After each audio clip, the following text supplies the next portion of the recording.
Boa noite a todos. Estamos dando continuidade à palavra, tendo como tema a mesa e a ceia do Senhor, onde já estamos dentro do aspecto do que seja mesa de demônios. Como nós vimos na última reunião, tendo como base a primeira carta aos Coríntios, no capítulo 10 e o versículo 21, que nos fala que existe duas mesas, a mesa do Senhor e a mesa de demônios. Podemos ver então nesse texto de que aquele que participa da mesa de demônios não tem como ser participante da mesa do Senhor, uma vez que aquele que participa da mesa do Senhor, automaticamente ele não pode participar da mesa de demônios. Aquele que toma o cálice do Senhor, ele é automaticamente arrancado, impedido de participar de cálice de demônios, e aquele que toma o cálice de demônios, ele não tem participação no cálice do Senhor, mostrando assim então que existe duas mesas ao qual nós podemos ser participantes dela. Então nós vimos dois aspectos desta mesa de demônios na última reunião. Um fala de idolatria, que não se resume apenas à idolatria às estátuas, como é praticado dentro da ICA, mas aquela idolatria silenciosa que é cultivada dentro de cada um de nós. E o outro fala da divisão, diabo. Divisão quer dizer diabo, ou seja, toda a divisão que está dentro do coração do homem processada pela evidência do seu ego. Então essas foram as duas bases que nós falamos que está contida dentro da mesa de demônios. É um dos pratos servido, é uma das opções do seu vasto cardápio para o ser humano, e nós podemos assim trabalhar esses dois aspectos em que esses dias foi bastante ruminado, bastante discutido entre os irmãos nas comunhões, nas reuniões. E isto fez com que a palavra ela tivesse um acréscimo não apenas em conhecimento, mas também em prática. Então, nesta noite vamos dar continuidade, vendo mais uma das bases que está contida na mesa de demônios. E nós vamos falar nesta noite da terceira base apresentada nesta palavra, como sendo a vaidade. A vaidade é a terceira base, é o terceiro elemento que é apresentado na mesa de demônios. Para isso, vamos ler Eclesiastes, capítulo 1 e o versículo 2, que diz assim: Vaidade de vaidades, diz o pregador, vaidade de vaidades, tudo é vaidade. Então, o que aconteceu com essa palavra vaidade? Essa palavra vaidade, o sistema pegou e fez dela uma base de doutrina e transferiu ela para uso, costume, adornos, vestimentas, cabelos, uso de joias, barbas, enfim. Mas vaidade, seria isso mesmo? Então, no próprio livro de Eclesiastes, quando nós lemos, nós não vemos nenhuma aparição vinculada a roupas e trajes como sendo a vaidade. Vaidade, aqui no livro de Eclesiastes, é apresentado como aquele que quer se satisfazer com construções, com realizações, com feitos, com projetos, com a soberba do conhecimento, ficar inflado com isso aí, como Paulo falou, né, que a ciência, que é o conhecimento, ela incha. Esse é um dos aspectos da vaidade descritos em Eclesiastes. Então, vaidade é viver com arrogância, é achar que sabe tudo, que conhece o seu próprio caminho. e também o caminho dos outros. Então isso é o que é vaidade descrito na palavra de Deus. E como diz o Salmo, o homem, por mais firme que ele esteja, ele é pura vaidade. Agora, o que nós precisamos entender é que vaidade não está vinculada, no contexto das Escrituras, a vestimentas, a usos, costumes, essas coisas. Vaidade está vinculada a atitudes. Porque tem gente que pode estar vestido de pano de saco, com um saco de cinzas na cabeça, mas ter uma atitude extremamente vaidosa. E isso é o que ensina Jesus. Como os fariseus, por exemplo. Em Mateus 6 está a descrição de vaidade. A soberba e a altivez. É o cara que jejua e vai para a reunião com aquela cara de pálido, usando muitas das vezes aquela maquiagem do jejum, com aquele ar de quem não come já há um dia e meio, aquele aspecto meio que de zumbi, que Jesus diz lá em Mateus 6, quando você jejuar, quando você orar, fizer qualquer outra coisa nesse sentido, não precisa colocar aquela cara pálida, aquele aspecto sofrido. Ao contrário, se melhore, unge a sua cabeça, bote um cheiro. Então Jesus recomenda aquilo que as pessoas pegaram como sendo o ponto de vaidade, para esconder a verdadeira vaidade que está dentro de estar jejuando e se mostrando espiritualmente superior aos outros que não fizeram tal coisa. Aí Jesus chega e diz: por que você não se pinta? Por que você não coloca um perfume? Se você quer jejuar, não deixe ninguém saber.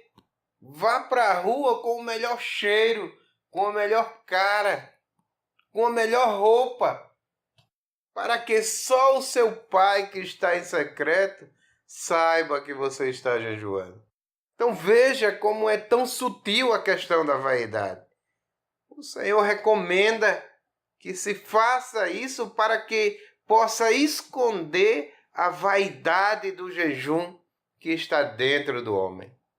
O dízimo, a oferta, seja lá o que for. Pessoal que vai para a esquina tocar trombeta, faz pose ali em frente ao gasofilácio, ou a salva quando passa. Olha para um lado, para o outro, obrigado, Senhor, mostrando ali que doou alguma coisa, que deu alguma coisa. E Jesus diz assim, não, olha, não é assim, olha, quando você der alguma coisa, que a tua mão esquerda não saiba o que fez a tua mão direita.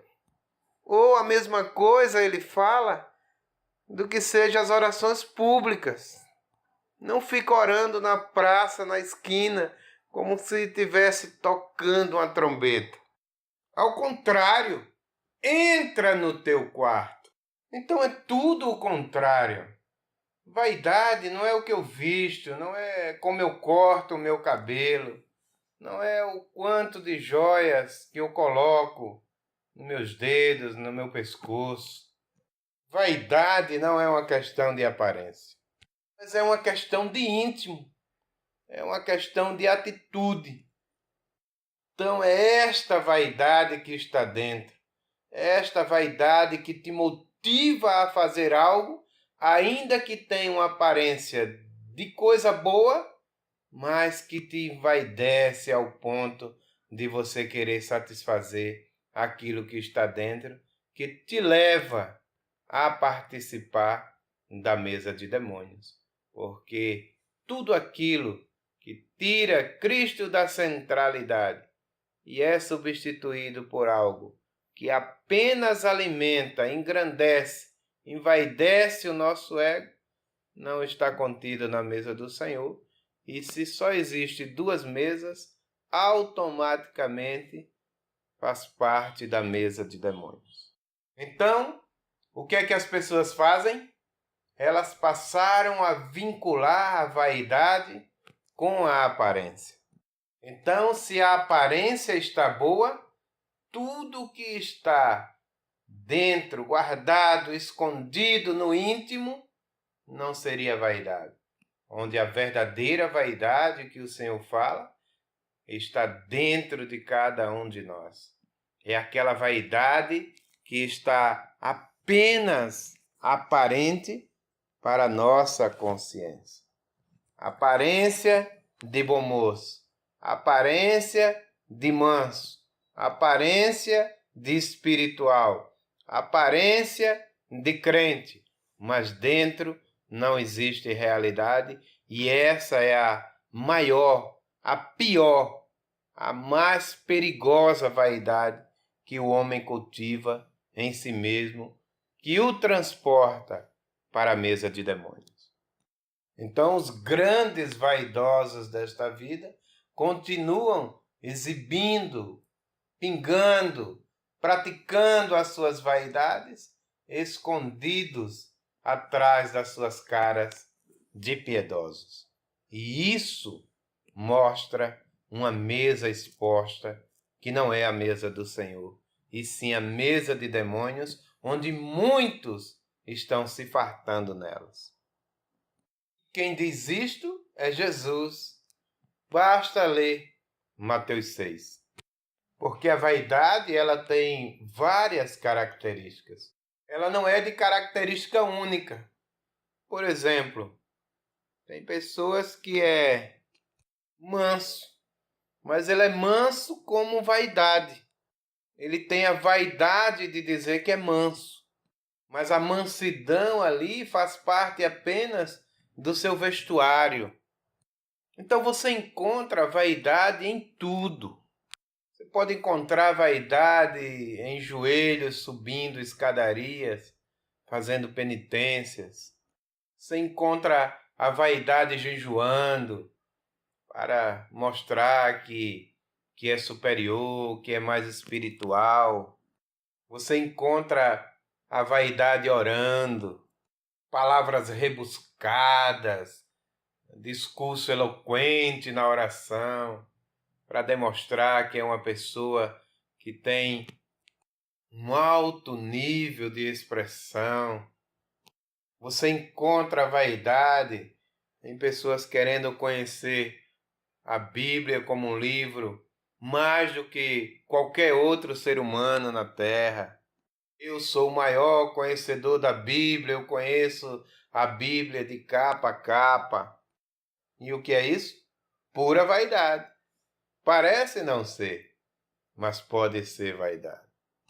Vaidade de pregar bem, vaidade de ter o poder de persuasão, de convencer as pessoas à convicção da fé, vaidade em praticar a filantropia, na busca do reconhecimento imediato.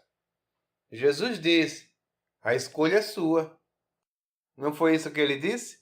Quando você for dar uma contribuição, não fique esperando aplauso, não faça isso nas esquinas, não chame atenção. Contribui em secreto e o Pai que te vê em secreto te recompensará. Agora, se você quer outra opção, então toque trombeta, então busque reconhecimento, chame para si aplauso, mas tudo isso faz parte de uma mesa que não é a mesa do Senhor. É você comer no prato da mesa de demônios. Porque aí você vai receber o aplauso dos homens e vai ficar só nisso. Mas tem gente, e muita gente, que prefere o aplauso, que prefere esta mesa. Então é por isso que é muito sutil, é muito peculiar, é muito particular, é íntimo. Não dá para você avaliar fora, porque tudo acontece dentro, assim como também a vaidade. Então, hoje, por exemplo, no mundo do Face, no mundo do Insta. O sonho das pessoas é serem e ficarem famosos, dos YouTubers. O grande sonho é ser conhecido, é ser famoso. E isto se tornou os grandes estimuladores da vaidade pessoal dos indivíduos. Então, no fundo, vaidade é vacuidade. É aquilo que é em vão, é um vácuo. É o que é vazio. É você pensar que está fazendo tudo, mas de fato não está fazendo nada, porque para Deus não representa nada. Essa palavra até não existe no nosso vocabulário, mas seria uma nadeza, a qualidade do nada, porque para Deus isso não representa nada. É por isso que não está posta na mesa do Senhor. É um alimento que está posto na mesa de demônios. É vaidade, é vanidade, é algo totalmente em vão. Mas é isto que movimenta o mundo. Por isso que o mundo atrai para uma mesa que não é a mesa do Senhor. O mundo, ele se alimenta de tudo aquilo que é em vão. Ninguém leva nada de coisa alguma. Depois todo mundo passa a ser esquecido. Mas enquanto isso está durando, enquanto essa mesa está posta e as pessoas estão assentadas em torno dela se alimentando, elas querem tirar o máximo de proveito. Elas querem comer o máximo que puderem se alimentar. E aí desejam o maior prato ou o melhor prato, que seria se tornar uma celebridade, que é uma pessoa celebrada. É aquela pessoa que, quando chega em um ambiente, é ovacionada. E aí a vaidade ocupa todos os lugares, a beleza, a inteligência, a intelectualidade, a cultura. Então as pessoas fazem desses atributos a sua própria vaidade. E é disto que se está falando. Não é aquela vaidade apenas que se trabalha o exterior, mas é aquela vaidade que é trabalhada dentro de si, dentro do seu íntimo. Então, a vaidade, ela é em todas as pessoas. É por isso que há um alerta para que nós não possamos nos entregar à vaidade. Então, enquanto esta alma que se apega ao pó, ela prevalecer, que se apega ao tempo, ao espaço, que se apega à forma, à argila, à lama, ao brilho, à juventude. Enquanto as pessoas forem apenas esse ente de pó, elas vão estar entregues à vaidade. E uma vaidade que os leva a estar comendo, se alimentando, participando da mesa de demônios. Até que cresçamos e troquemos esta vida de pó pela glória da ressurreição. E aí participaremos definitivamente da mesa do Senhor no aspecto vaidade. Existe uma receita para nos livrar da vaidade? Eu diria que a primeira coisa é que nós enxergássemos a tolice do que é a vaidade. Então, quando você começa a acreditar e a perceber de que tudo é vaidade, isso já nos desperta e nos ajuda imensamente. Isso não significa que você vai estar livre de tudo automaticamente, porque a vaidade ela é tão impregnada em todas as coisas que às vezes você demora anos para perceber que uma virtude sua não passava de vaidade. Então, queridos, dá para perceber que a vaidade é algo que é muito sorrateira. E nós precisamos, assim, aguçar a nossa consciência para que ela não nos roube a realidade de estar na mesa do Senhor e não nos leve a estar comendo da mesa de demônios. Eu creio que muita coisa ainda tem a ser falado acerca da vaidade. Eu acho que durante essa semana muitas clarezas, né, na consciência de cada um de vocês vão sendo alcançadas e nós vamos poder acrescentar em muito. Por isso que eu me atenho tanto a dar exemplos, né? Porque eu acho que isso é algo que vai sendo descoberto quando a palavra vai sendo ruminada no nosso dia a dia, nos levando assim à prática, a exemplos práticos e não apenas exemplos teóricos. Então, esta é uma das bases que está ali contida como um ponto da mesa de demônios, que é a vaidade. Espero que nós consigamos, assim, ter mais luz sobre isso e vir a ter mais habilidade em lidar com esse aspecto da vaidade que está envolvida nas nossas vidas, no nosso dia a dia, para que não deixemos que ela tenha domínio sobre nós. Agradeço, assim, a atenção de todos e encerramos por aqui este fundamento onde fala da mesa e a ceia do Senhor, com esse aspecto aí falando do que seja mesa de demônios. Graça e paz.